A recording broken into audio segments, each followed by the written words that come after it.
Hey there, it's Andrea. Before we start today's show, I have a super quick, exciting announcement to share with all of you. For the first time on Time for Coffee, we have a free giveaway to offer you. In honor of the season of giving that we're all immersed in right now, I am so excited to tell you that Time for Coffee has 50 GlobalGiving gift cards with $25 already loaded on them to give out to Java junkies between now and Christmas.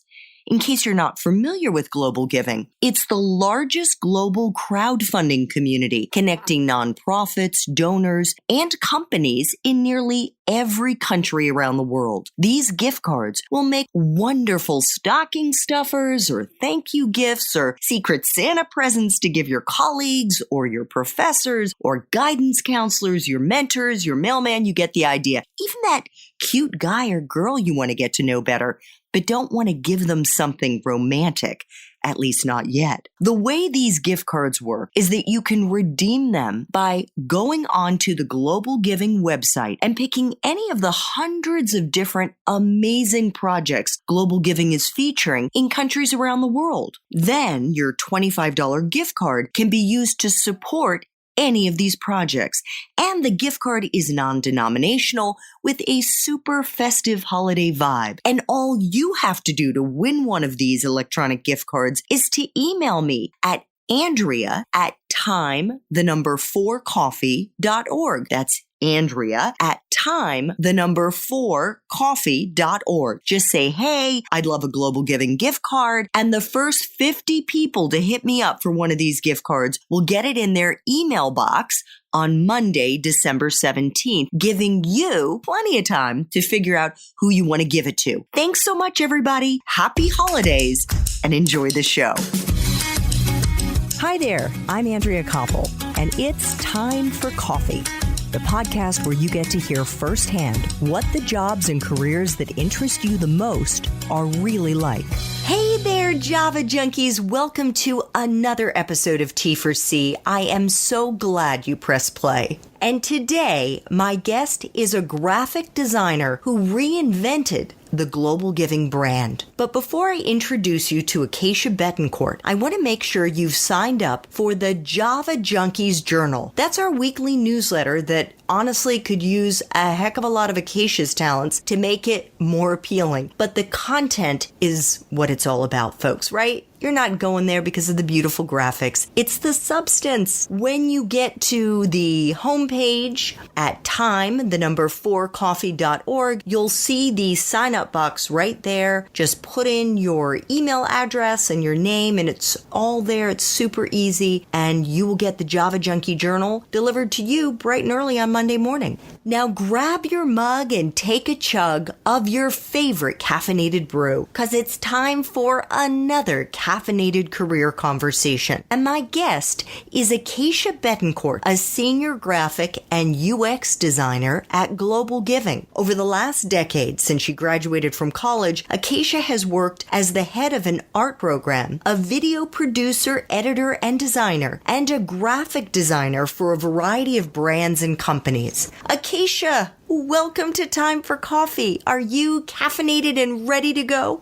Hi, Andrea. I am. Thanks so much for having me. It's such a generous introduction. Oh my gosh. Well, it's so lovely to have you on the show. I am so interested to learn more about what you do at GlobalGiving. Can you talk a little bit right out of the gate about what your responsibilities are as a senior graphic and UI and UX designer, and perhaps even what those mean? I do all visual things at GlobalGiving. I have been there about 4 years. And when I started, GlobalGiving needed an entirely new, what we call a brand refresh. So it needed an updated logo. It needed to sort of look like it was here and now. And that also included the website. And part of my responsibility was managing and revamping the entire GlobalGiving brand, everything from the logo to the fonts to the colors brochures, our style guide, all of that. And also helping to improve the user experience or UX and user interface of our website. Okay. And so can you take us into a typical day? What are you doing? I mean, whether you want to go back to when you did the brand refresh or now since it's been done, but what are your days like at Global Giving as a senior graphic designer? Well, most designers have clients. So they work at an agency with a bunch of different clients who all vary and do different things. And Global Giving, I'm considered an in-house designer, which means that all of my projects are internal and are benefiting Global Giving only. So any given day, there's a range of projects I could be working on. Sometimes it's one project for the entire day. Typically for user experience, I may be solving something like how to make our checkout process better, or adding pages, consolidating content, working on everything from what one little button should look like to what entire layouts or what we call flows of pages should look like. So my time right now is split about 70-30. So user experience being 70% of it and sort of incrementally or iteratively improving our website. And then the other 30 is stuff like doing anything our brand needs. So making swag or brochures or printed materials for conferences, things like that. So my typical day is generally 9 to 5. We see, when I've gotten my coffee and when I stroll into the office. Right. And then I generally leave by 5 or 5:30. And during that time, I try to get big chunks of time. And for a designer, I think that's very important to sort of get in the zone and focus on one thing. And sometimes I'm focusing on, one thing for an entire day. And then other days, I have more meetings and more smaller projects that need to get done. So, Acacia, you mentioned the user experience, and I actually, in the last year, got a little window into this world because I worked with a web designer to build the Time for Coffee website. I had never done something like that before. And I know that my web designer knows how to do the back end coding. Is that something that you do as well? Absolutely not. Okay.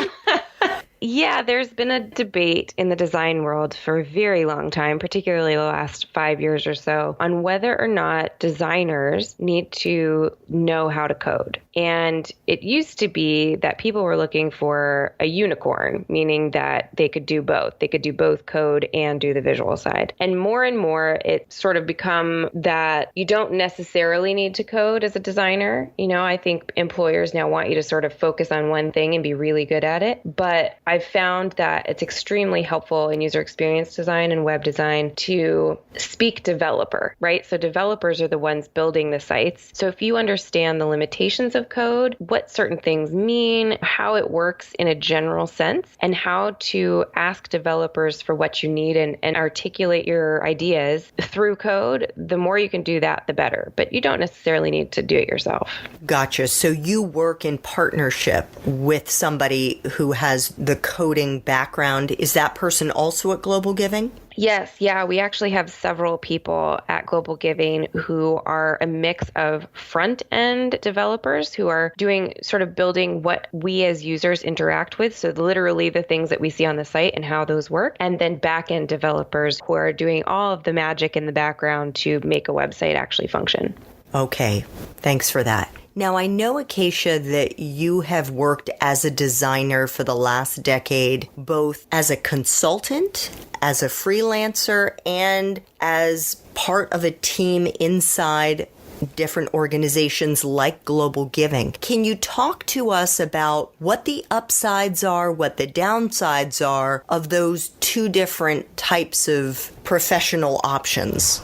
Yeah, that's an excellent question. So, like I said, my position at Global Giving is considered an in-house designer position. So the two options are sort of, you either work for essentially one big client and get to go really deep into projects for them like I do at Global Giving, or you have several clients at once. And I think that both have their challenges, but both are fun. I think for the in-house side, it's very difficult to stay fresh. I've been at Global Giving for 4 years. It's hard having fresh ideas. I look at the same same logo in the same colors all day, every day in the same site. And so it gets very hard to see it for what it is. And I no longer have fresh eyes on it. So I would say that's one of the bigger challenges of being in-house. And on the client side, when you're doing client work, there tend to be more restraints and restrictions, and you have to think a lot more about deadlines and sort of managing your time and budget because external clients are relying on you and have certain expectations.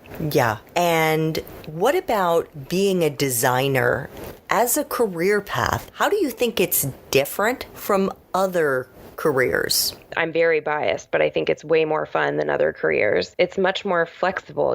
Designers are constantly learning and this space is always shifting. I think I've always been a designer and that's all I have experience in, but I get the sense that in other jobs can be more or less the same, or there are sort of standards and seems more restricted, and design feels more fluid, where I do a lot of branding and print, but through experience, I've sort of learned the user experience side. I have a little bit of animation and video editing experience. So I think there's a lot of areas of design to grow into, and it's a very fluid transition between those. I think it's a super, super fun field to be in, and it's very exciting because it's always changing and evolving, and it's fun. From listening to you, Acacia, it sounds to me as if, and please correct me if I'm wrong, if I'm going out on a limb here, but it sounds as if the design field is one in which there's an expectation that you are going to be learning a lot on the job, that you are in fact going to be required to supplement your basic knowledge with additional maybe online videos, online courses to stretch and grow and build up new muscles as you develop your design kind of portfolio. Yeah, that's absolutely true. That's absolutely true. And there is no such thing as knowing everything about design. I think in particular, the software itself is always growing and changing. And by software, I mean really like what we call the Adobe Creative Suite, which is most commonly Adobe Photoshop, InDesign, Illustrator, those types of programs. On the user experience side, Sketch is the most popular program at the moment that we use on all of our projects. So those programs are so deep that sometimes I need to look up how to do something because I haven't done it in a while and I can't remember. And so I'm constantly, I would say almost on a daily basis, looking up YouTube tutorials, getting other designers' perspectives on it, trying to read as many blogs and as many articles as I can about the changing, evolving standards for things and trends in design. And I think one of the fun parts about being a designer actually is that there's just this like beautiful churn that's always happening in design. The envelope's always being pushed. And so professional development and keeping up on your skills and continually learning is inherent in being a designer. You have to. At the beginning of my career, I said, I'm going to be a branding and print designer, and I really have no interest in web design. And that's just not the way the world works now. The jobs and the focus of design in a lot of ways is digital now. And so I had to grow and change with it, and I had to learn that as I went.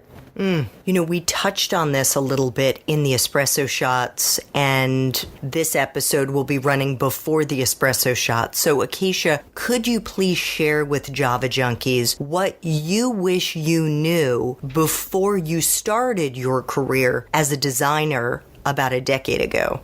Well, I wish I had built some more skills earlier on. I think even 10 years in, I still have a sense of faking it till I make it. And maybe that will never go away, which is fine and keeps me on my toes. I think I wish I had known not to go too fast, to sit and build my skills and really figure out what direction I wanted to go. One of the things that I always say about design that is sort of distinct from other professions is that I wish my mentors and my professors had told me not to move up the ladder too quickly. And not that I have, but I think that we're told as just a blanket statement, you're supposed to be leveling up and getting promoted and getting to manager positions. And the longer you work somewhere, the higher you should move up. And for designers, I I think it's important to stay in that skill building in the trenches stage as long as possible to really build robust skills where you have the time and space where you're maybe not managing somebody or you're not worried about too much at the management level so that you can really build your skills there. And it's true that just like the higher up you get in design, the less you're doing your actual craft. So as a designer, I just want to be sitting with my headphones in, solving problems and in the details, in the weeds all day, every day. And so I wish I had known that that stage is okay and that I don't need to be necessarily pushing for higher and higher levels early on. That is such great insight. And honestly, in my own professional development, I could say the same thing in at least one of the jobs that I've had. In particular, right after I left being a journalist for 20 years, moved into a profession that I knew nothing about, which was public relations. I, in hindsight now, believe I was hired at too senior of a level.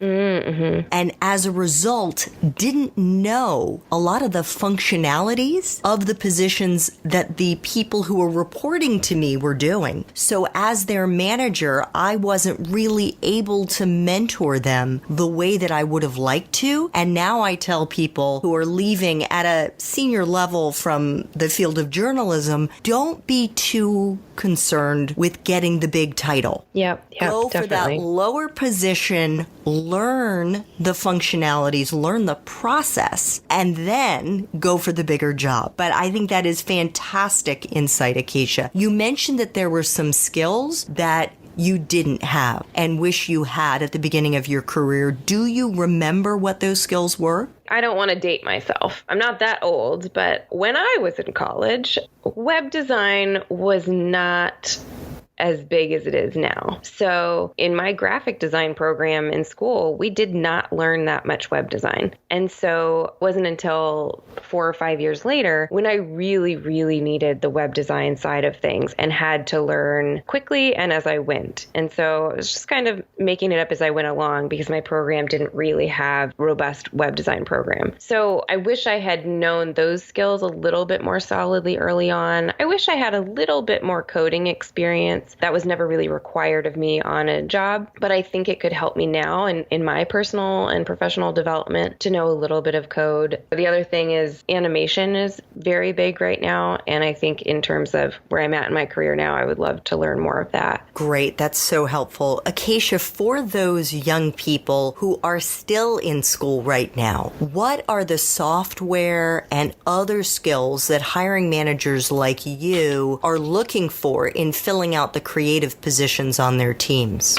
Yes, I love this question because this is very important. And I get this a lot. I've actually talked to a lot of junior level or just starting out designers in the past year or so. And the advice I always give them is the same, which is to just do it. Be thinking about design and to be actually making it as much as possible. So I would say that the main software that you must use at any job with designer title in it is the Adobe suite, which is Photoshop, Adobe Photoshop, Illustrator, and InDesign. Those hands down across the board, no matter what you're doing. And even if you're not in a design job, honestly, you may need. So getting familiarized with those programs is a great first step at the very least. There's a program called Sketch now, which is pretty broadly used for web design and user experience, although not everybody uses it, but it's the most popular. And that is also definitely worth learning. The other few things I would say is a good way to learn those programs and get comfortable with them while simultaneously building your actual design skills is to copy design. Literally look on Pinterest or a site called Dribbble, which is for designers, or even on Google Images and find design that you really like, that you respond to, and copy it. Pull it into Photoshop and see how it was made, deconstruct it and see if you can make it. You can recreate those effects or you can lay out the type in a certain way. And then that'll help you really build your skills. So I think that's super important. And it's something I like to recommend to designers who are just starting out.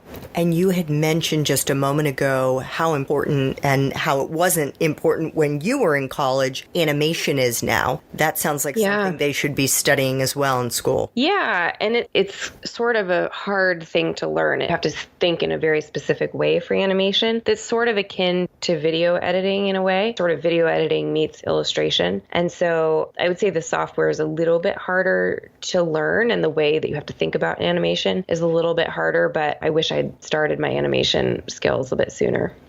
Yeah. So Acacia, what do you think is the best way for those young people who want to break into this industry to start building their portfolios? And are portfolios even important in their job search?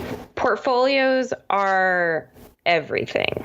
So I always get a bit jealous of other people who are not in creative fields because they essentially just need a cover letter and resume to apply to jobs. Anybody hiring a designer cares much less about their resume and way more about their actual portfolio. So it is crucial to getting a job. And in fact, I may even say that you may not even get a job if you don't have one in design. So there are so many good ways to build your portfolio. Like I say, at least starting out with some real projects. So start with copying other people's work and then develop your own style from there. Maybe you have an idea for how you would build an app that you use every day or a logo that you use every day that set, maybe you have an idea for that in your head. You can make what's essentially fake projects, but just trying to build your skills and building your body of work in a way that you can package it and make it your portfolio is very important.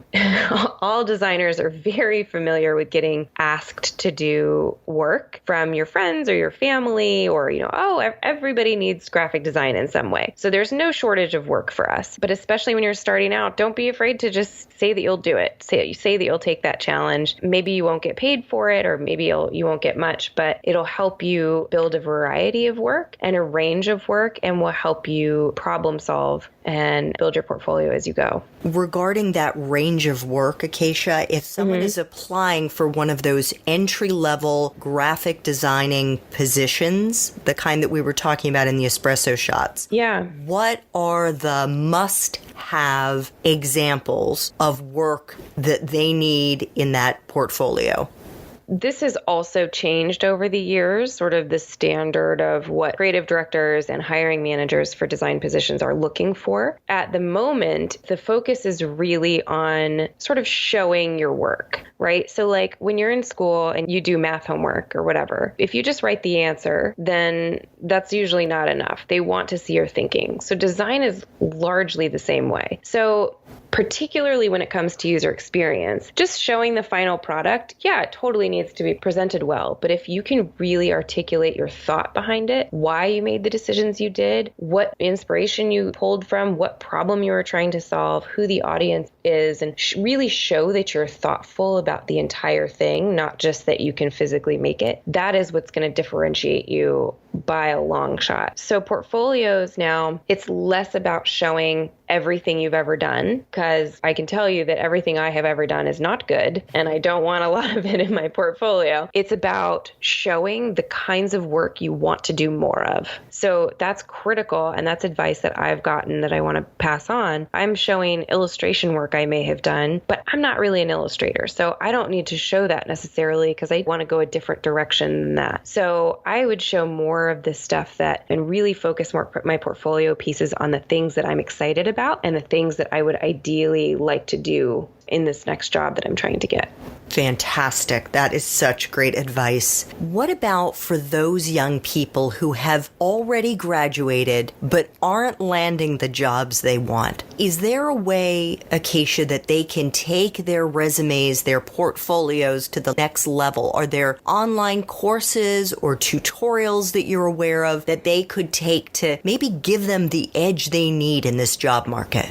Yeah, there are a lot of sites that I can't remember the name of it now, but there are sites that compile intern portfolios or other graphic designers' portfolios that can be really, really helpful to just see what other people are doing. And if you know somebody got a really good job, ask them, can I see your portfolio? Like, how did you do this? And really, really pay attention to your resume and realize that anybody looking at this that's going to hire a designer is likely a designer themselves, has some visual background. So make sure that it looks extremely consistent, that it's clear that you went through it with a fine-tooth comb and paid attention to all the little details. All of the capitalization is the same, the spacing is all consistent, everything is lined up well, there are no typos, all the formatting is very tight, because I myself have been in interviews where people have picked apart the typography of my resume, and it is something that designers need to be much more conscious of than maybe people in other professions.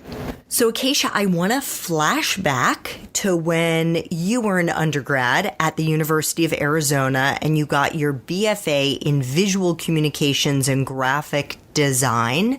Mm-hmm. I think I know the answer to this question, but did you know exactly what you were going to do with your degree when you graduated? Does anyone? I did not. So I actually started out as an architecture major my first semester or two and realized it was a little too detail oriented for me. And I wanted something a little bit more creative and broad and something that I could start now. So I switched to design and portfolioed into the program. And then I wasn't really sure what I wanted to do after school, but I knew definitively that I always wanted to do design. So I moved to San Diego with no job and no job prospects and just applied to everything I could find. So at that stage in my career, it was really about cold calling and getting informational interviews and just seeing what was out there and just interviewing and getting the practice of interviewing down before I got my first job out of school. And so how did you get that first job? Well, I had cold called them, and this is a job in San Diego I had for about 2 years. It was one of my favorite jobs I've ever had. It was super fun. So we basically had different clients around North America that did all of the stuff you see in gift shops, at zoos, at museums, all of the branded materials for science centers and aquariums, things like that. And I got a job doing that. I had contacted them and they needed a designer on a contract basis. So I essentially had a full-time job, but I was billing them hourly. So it was really, at that point, a matter of volume. I got that job because I had applied to so many things. I was very on top of it in terms of writing my cover letters and writing follow-up emails, and it just took time. Job hunting is something no one likes to do, but if you stay organized about it and stay persistent, you can definitely make it happen. Well, it sounds like you did all of the above, and kudos to you. I have your resume here, and I'm just looking. It sounds super fun. You were working, making retail collateral and designing brand for the museum, for an aquarium, for the Phoenix Zoo, the Harry Potter exhibition. It sounds like it was a really fun place to work. Yeah, it really was. I got to do some fun stuff and making a lot of stuff for kids and t-shirts with penguins on it, and really a fun job. Acacia, while you were at the University of Arizona, were there any extracurricular activities that you were involved in, like clubs, volunteer work, may have been a paid job, or sororities, sports teams, things that you participated in that in hindsight you think actually may have been helping give you an edge when you started out in the job market because you had been honing different skills while you were having fun outside of the classroom? The first is I got an internship at University of Arizona that was sort of an in-house design studio for the university. So anybody at the university, if they needed something graphic design, they could go to the studio and get one of the student interns to design it. So it was an unpaid internship, but it was essentially client work. What I was doing there does not materially look different than what I do now, to be honest. Mm-hmm. So I had that internship for 2 or 3 semesters.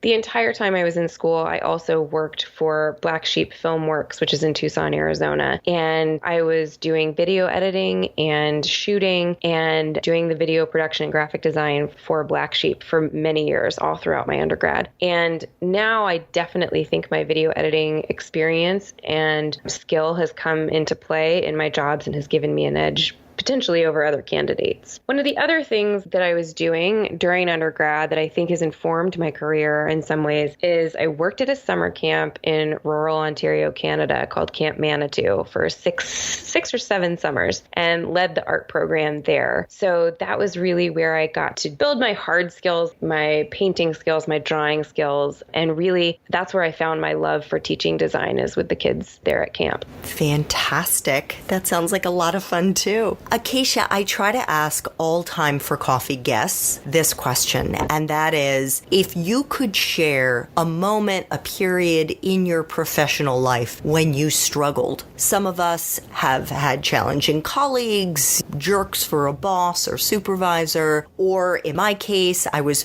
fired twice in my 40s. Have you had an experience that you could share with the Time for Coffee listeners in which you struggled, and most importantly, how you persevered and maybe a lesson that you learned in the process? I love this question. I think this is a very important question to reflect on for everybody, really. The thing that comes to mind is before I was fortunate enough to get my job at GlobalGiving, where I walk and bike to work, the previous several jobs, I had very, very long commutes in thick DC traffic. And it would not be unusual for it to take me an hour and 15, an hour and 30 minutes to get home. And it was not fun. And I had realized it sort of driving that much and having that long of a commute was taking a physical toll. It was affecting my social life. It was affecting how much I could concentrate at work. Incidentally, it's also when I started drinking the most coffee. Okay, I believe it. But I really, really struggled with the commute. And what came of that was I sort of said to myself, well, I have to do it. I have to go to work and I have to live where I live. So the commute is not going to change, but maybe my attitude about it can. So I started small and started listening to stand-up comedy on my commute to and from work to lighten the mood a little bit and help me look forward to my commute. But then I also started what I call my sort of morning gratefulness practice, which instead of sitting and cursing to myself in my car and squeezing my steering wheel and being so frustrated with the traffic and getting to work stressed out, I would talk to myself while I was in the car. I probably looked silly, but who cares? And thought about what I was grateful for. And even if it was teeny tiny little things, it could be anything, or just thinking about the fact that I was grateful my family was all safe and that I had a car that was working and all of that stuff. So I really did a big attitude shift that got me through that really hard few years where my commute was bad. And that serves me now. You know, I think that that's not necessarily something that happened at work, but I think it's also something you really have to consider when you take a job. A job can sound super exciting, but I like to think about,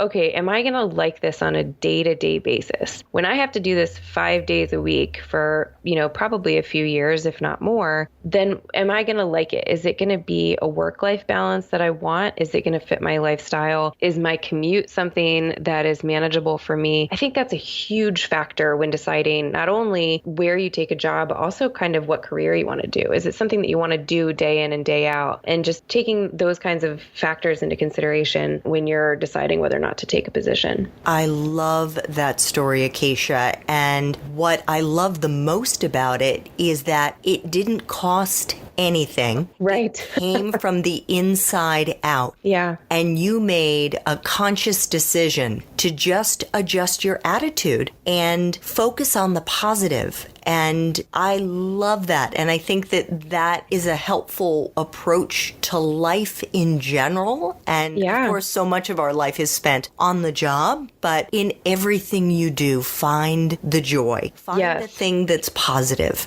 So final Time for Coffee question, Acacia. Okay. If you could go back to college, back to the University of Arizona, and do it all over again, but based on the wisdom that you have now, what advice would you give yourself? Don't work so hard. That's probably bad advice, but I sincerely don't think I would work as hard. Like I said, I've always been a perfectionist. I always just care deeply about doing good work and pushing myself. And in undergrad, I really was very focused and very excited about design and really wanted to be good at it. And I think that's a great quality. But also design is one of those weird things where I really feel like I'm not doing anything vastly different than what I was doing in school now. The difference was I was paying for it then, and I'm getting paid for it now. And in school, I built my skills. I was able to build a portfolio that got me in some ways to where I am now. But I also didn't do things like study abroad or do any clubs or travel as much as I wanted or go outside as much as I wanted because I was pulling long nights trying to build my design skills. So going back to that point I was talking about earlier, where just slowing down and being present with what you have now and really being intentional about the skills that you're building and the time you're putting into things, and also making time for self-care and for the things outside of your major or your job. I think that's really important. So if I had it to do again, I would have probably studied abroad, maybe done design in a different country, see how they do it there. But I think I turned out pretty well despite not having done that. Yes, no, and the whole point of this question isn't to say somehow or another we screwed up. But I think the truth is that with age comes wisdom, and just perspective comes wisdom. And I think what you've just shared, hopefully Java Junkies will take in, those who are still in school, and they'll take a deep breath and know that they're going to get a job. They're going to be able to build their career. But right now they're in school, and to take advantage of all that the college experience has to offer. Yeah, and also recognizing that you have time. It's hard for us to remember, I think, at any age that you have time, but particularly in college, it feels like I need to hurry up and learn all these things. I'm running out of time. I remember that feeling very distinctly, and just remembering that you do. You have time to build the skills. There's a lot you can't learn until you have the experience. So to just relax and do what you can and work hard and care about what you're doing. Yeah. And if you're going to be a graphic designer, then you're never going to stop learning. Yes, right? That's absolutely true. So, Acacia, I want to thank you so much for making time for coffee today with me and the Time for Coffee community. I have so enjoyed learning about what you do, how you do it, and your career path. Thank you so much for having me, Andrea. I'm so glad I got to be on the show and talk with you. I love this stuff, and I could talk about it all day long. Thanks so much for listening to Time for Coffee, where the professionals in the jobs that most interest you always have time to grab coffee 24/7, no matter where you live. I have one quick favor to ask you. Remember to rate, review, and subscribe to Time for Coffee. Thanks so much.